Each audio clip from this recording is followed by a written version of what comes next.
प्यारे बच्चों, संस्कृत का पेपर आउट हो गया है सेकेंड सिटिंग का। जिसका भी सेकेंड सिटिंग में आज संस्कृत का पेपर है आउट हो गया है, देख सकते हैं।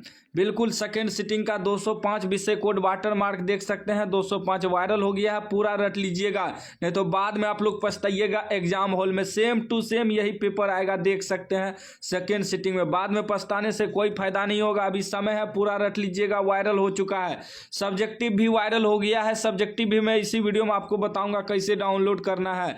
1 से 100 तक ऑब्जेक्टिव रहेगा, मात्र आपको 50 ऑब्जेक्टिव का आंसर देना है। चलिए फटाफट सभी का आंसर बता देते हैं।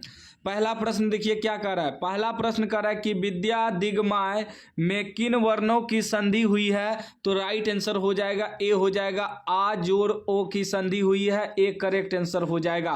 दूसरा प्रश्न देखिए, दूसरा प्रश्न कर रहा है किसमें वर्णों के मेल से विकार होता है, तो राइट आंसर हो जाएगा आपका बी हो जाएगा, संधि में। याद कर लीजिएगा, वायरल हो चुका है प्रश्न। सब्जेक्टिव भी आगे बता दूंगा कैसे डाउनलोड करना है। पूरा रट के जाइएगा एग्जाम देने, तो गर्दा उड़ा के आइएगा। 3 नंबर प्रश्न कर रहा है संस्कृत लेखिका का विग्रह क्या होगा, तो राइट आंसर सी हो जाएगा, संस्कृतस्य लेखिका। ठीक ना, सी राइट आंसर हो जाएगा।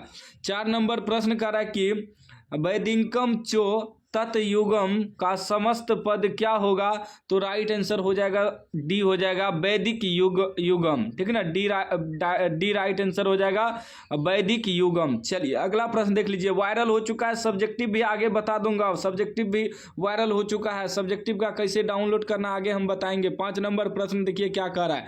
कह रहा है संस्कृत में कितने कारक हैं। संस्कृत में याद रखिएगा, संस्कृत में 6 कारक हैं, ए राइट आंसर हो जाएगा।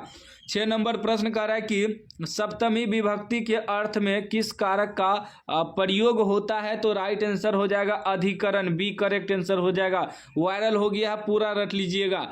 7 नंबर प्रश्न कह रहा है दुर्योधन में उपसर्ग क्या है, दुर्योधन में उपसर्ग आपका दूर हो जाएगा, सी राइट आंसर हो जाएगा। चलिए पूरा रट लीजिएगा, वायरल हो चुका है।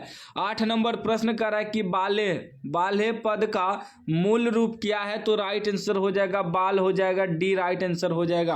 अगला प्रश्न देखिए 9 नंबर प्रश्न कर रहा है दात्री शब्द के प्रथमा विभक्ति एक वचन का रूप कौन सा है, तो राइट आंसर आपका हो जाएगा दाता, ए करेक्ट आंसर हो जाएगा।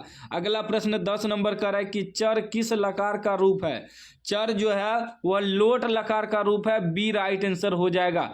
चलिए अगला प्रश्न देख लीजिए 11 नंबर प्रश्न कर रहा है द्रक्ष्यति किस धातु का रूप है, तो राइट आंसर बी हो जाएगा, पश्य धातु, बी करेक्ट आंसर हो जाएगा। याद कर लीजिएगा, वायरल हो चुका है। 12 नंबर प्रश्न कर रहा है कंप मानम